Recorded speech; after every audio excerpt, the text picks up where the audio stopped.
अगर आप मैट्रिक में पढ़ते हैं तो उसमें पास होने के लिए चंद तरकीबें हैं जो जिस पर आप अगर चलोगे तो मुझे उम्मीद है कि आपके लिए पास होना कोई मसला नहीं है। लेकिन सबसे पहले ये तय करने की ज़रूरत है कि आपको सिर्फ पास ही होना है या नंबर अच्छे लेने हैं। मुझे तो सिर्फ पास होना था, तो मैंने हर चीज़ उस हिसाब से तैयार की थी। अब तैयारी में सबसे पहले आपको पेपर पैटर्न पता होना चाहिए। ये कौन सा सवाल कितने नंबर का है, और उस एक सेक्शन में 7-8 सवाल होते हैं या 9 सवाल होते हैं, उसमें से करने कितने होते हैं। और एंड पे एक वो वो जो है ना, एक बोर्ड की तरफ से आती है कि मेरे नाम ध्यान में नहीं है, लेकिन मैं बात करता हूँ, आप समझ जाओगे। स्टूडेंट जो है उसमें पता ये लगता है कि 2-3 चैप्टर से दूसरा सवाल आएगा। 2-3 चैप्टर से दूसरा सवाल से मतलब दूसरा सेक्शन वाला सवाल आएगा। यानी जो एक सेक्शन होता है जिसमें 9 सवाल होते हैं, वो जो 9 सवाल होंगे वो दूसरे तीसरे चौथे चैप्टर से आएगा। छठे आठवें 10वें चैप्टर से दूसरा सेक्शन में से 9 सवाल आएंगे। इस तरह एक तरतीब होती है।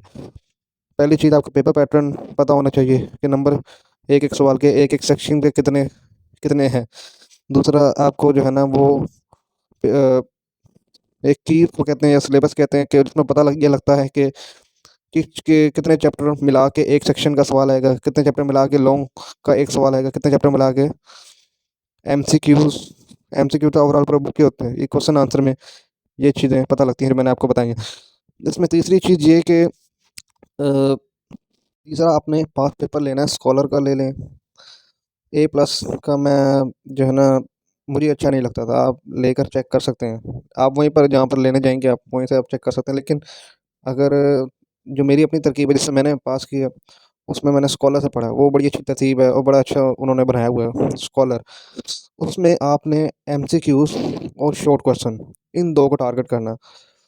इन दो को आप कैसे टारगेट करेंगे? एमसीक्यूज पूरी बुक के जितने भी, मैं बुक की दो तरीके से तरतीब बनाई हुई है। एक चैप्टर वाइज तरतीब बनाई हुई है। अगर एक आम टेक्स्ट बुक जो हुकूमत पाकिस्तान ने अलॉट की हुई है, वो अगर उसके 10 चैप्टर हैं तो पास पेपर में उसके 10 चैप्टर होंगे, लेकिन सिर्फ ज़रूरी ज़रूरी सवाल के, हर सवाल नहीं होगा, सिर्फ ज़रूरी ज़रूरी सवाल जो लास्ट 5 साल में पेपरों में आए होंगे। उसके बाद बोर्ड वाइज पेपर हैं, 18-19 के 2 साल के पेपर होते हैं। और तकरीबन कितने बोर्ड हैं?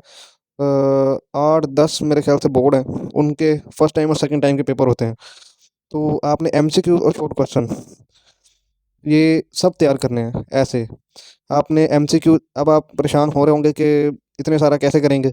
ये असल में जब आप चैप्टर वाइज एक दफ़ा कंप्लीट कर लेते हैं ना, अगर 10 चैप्टर हैं, आपने आपने 10 चैप्टर एमसीक्यूज और शॉर्ट क्वेश्चन तैयार कर लिए, उसके बाद जो बोर्ड वाइज पेपर आएंगे उसमें से 90% चीज़ें रिपीट होती हैं। 90% चीज़ें रिपीट होती हैं और वो आपको याद भी हो रही होती हैं। एमसीक्यूज में भी ऐसे ही है। और क्या कहते हैं, शॉर्ट क्वेश्चन में भी ऐसे ही है। 90% चीज़ें रिपीट हो रही होती हैं, वही चैप्टर वाइज वाली जिसमें आपने शॉर्ट क्वेश्चन एमसीक्यूज याद किए होते हैं।